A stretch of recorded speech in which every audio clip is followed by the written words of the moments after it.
Hi, my name is Thais Gibson, and I'm the creator of the Personal Development School.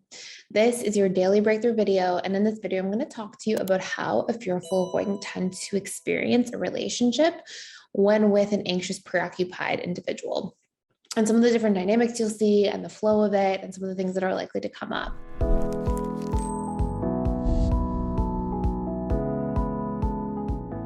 Hi, I just wanted to jump in here really quickly and let you know that we are doing one of our most exciting promotions that we do during the entire year.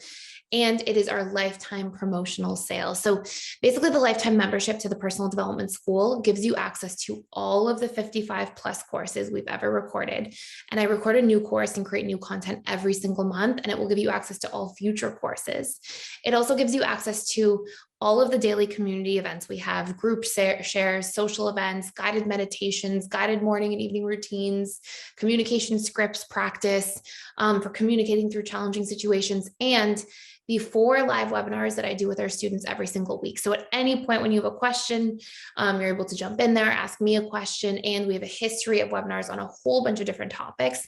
So it's basically endless content. And the really nice thing about the lifetime promotion is not only do you get to continuously learn for life, so that gives you the safety and comfort of knowing that you can rely on anything that you need in terms of going through a challenging situation, be it a breakup, be it a really rocky time in your romantic relationship with somebody.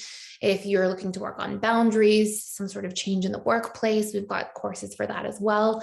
So there's all these resources at your fingertips for life, and that promotion is going on right now. You can click the link below for almost 50% off, and I would love to see you on the other side. Come join me in the webinars, come ask me questions. And thank you for watching this. I apologize for my lighting and setup today. We had to leave where we were because of Hurricane Fiona. So I'm just pre-batching videos now. I'm sure by the time you see this, it'll be way after. But I know it might be a little distracting and shadowy. So hopefully you can still take the content away from this video and, get some really helpful tips and points for your relationships. So first thing, when a fearful avoidant is with an anxious preoccupied, they tend to get polarized into their more avoidant side. So whoever the FA is with will polarize them into where basically they spend more of their time. It doesn't mean that they won't exhibit the other side of that relationship dynamic, because if fearful avoidant can be with an AP and have a really anxious moment, or have many anxious moments throughout the course of a week, but they'll generally be in their more avoidant side significantly more often. And vice versa, right? If an FA is with a DA, they'll be more in their anxious side, but they can still have extremely avoidant moments and want to push the person away or a relationship away and be sort of like flip-flopping from their anxious to avoidant side. So with an AP, the fearful avoidant will be more avoidant more often, more frequently. They will definitely still have trust challenges and suspicion that will pop up. And they will be very enmeshed and codependent with their AP partner in the dating and honeymoon stage.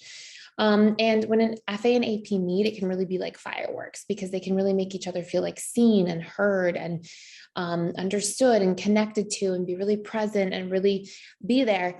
But eventually what essentially takes place is, over time, the fearful avoidant starts feeling like they're losing the relationship to themselves. And they start panicking and they start feeling trapped and helpless and powerless. And they feel this need to like push that person away, because that connection feels like it's at the exclusion of their own needs and boundaries.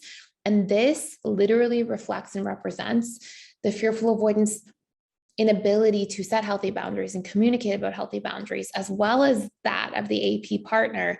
And they're both in this dynamic, which is leaving them boundaryless. And like, APs do better in codependency. Not that the codependency is healthy for anybody, just to be clear, but it's more of a subconscious comfort zone for APs. So they can be in a very codependent state in relationships for a prolonged period of time without like seeing downsides of it consciously, without like wanting to sabotage that. Whereas fearful avoidance, codependency and enmeshment often triggers them, because it triggers like painful associations tied to that in their childhood. And so when they start feeling like, oh my gosh, I'm getting swallowed by this relationship in this codependent way, this is where they'll start to like push their partner away. And because the AP has known, usually up until this point, their partner is somebody who's being very present, very loving, very giving, very caring, really showing up to go above and beyond in that dating and honeymoon stage. It can be very alarming and very sudden for an anxious, preoccupied person receiving that version of the AP of the FA, I'm sorry, on the other end. They're like, who is this person? Who is the person where did the person go who was like showing up and consistent and really cared and who was super present? And why are they suddenly pushing me away? And it really triggers the anxious, preoccupied individual. As you get a little bit later on into this relationship, you'll see that the fearful avoidant will past the honeymoon stage, start testing their anxious, preoccupied partner. They can be a little bit suspicious that the AP even likes them that much. And they can start becoming like doubtful that their partner isn't like this with everybody or doesn't have other relationships where they're like this with other people.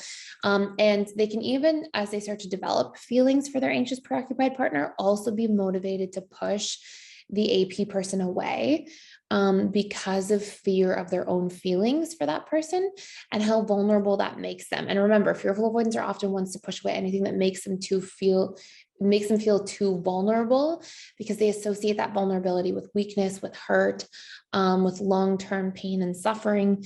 And fearful avoidants have a generally very unhealthy relationship to their own vulnerability. Of course, until they do that inner work and start listening to their feelings and understanding their needs and becoming more secure, and seeing that feelings are simply just feedback mechanisms about whether they've got painful thoughts going on in their mind or unmet needs going on in their life. So they may as well start to feel this sense of like being unworthy of their partner, because fearful avoidants keep this like really deep unworthiness wound in relationships. And they may also, on the flip side, when they do feel afraid, also flaw find in their partner to compensate for their unworthiness wound. So they may start to flaw find as this like subconscious strategy for self-protection. And they'll basically, as soon as they really attach to the anxious, preoccupied person, like really form this deeper bond, which happens like usually partway through the honeymoon stage, they'll get into really strong push-pull mode. They may like talk about breaking up, change their mind, be really present, then really pulled away, be very available for a few days, go missing for a few days. Like they can be very like all over the map. And it really represents their own inner relationship to themselves and unresolved wounds or fears they may be carrying from past attachment traumas that they've been through.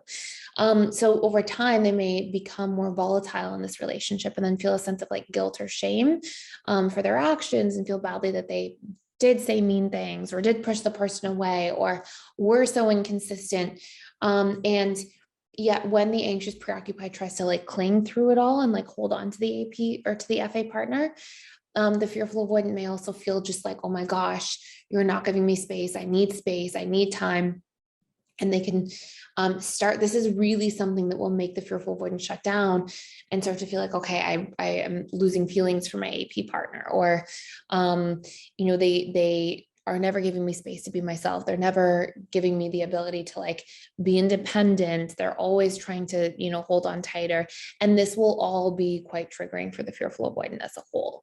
So this is some of how the fearful avoidant experiences the anxious, preoccupied side. Obviously, I'm going through the challenges more than the benefits. I mean, there's a lot of like closeness, a lot of care, a lot of love, a lot of like deep feelings that can develop in this dynamic really early on. But when both parties are not sharing and being authentic because they don't have the expression of like their healthy boundaries normalized in the relationship or things like that, this is where we can see some of those challenges. And obviously the whole reason I'm telling you the challenging parts is so you can understand what's going on if you're seeing some of these patterns in your relationships, and be empowered to not personalize them so much, and also be empowered to understand what's going on for you and what fears are there that need healing or love or inner resolution. And the last thing I'll leave you with is, if you want to do a much deeper dive into this whole dynamic and all the parts throughout all the stages of the relationship and exactly what you need to resolve each challenge in a lot of detail, we have a 2-part, very in-depth course about this dynamic, and you can check it out for free using the link below. And it goes all into like the fearful avoidant when they're with an AP, the AP with an FA, how to communicate through these things, what challenges are going to come up, what needs have to be met, how to discuss those needs. It literally gives you like specific tips about how to talk, to an AP about this this specific thing that's going to come up. And here's how the AP is best going to receive that conversation, and how vice versa. Here's how the FA is going to receive the conversation. So it's very in depth, and you can check it out for free, as well as the whole platform for free for 7 days. So you get access to like every one of the 55 plus courses we have in there. I do live calls with our students 4 days, 4 times of the week, 2 on one day. And you can join in there.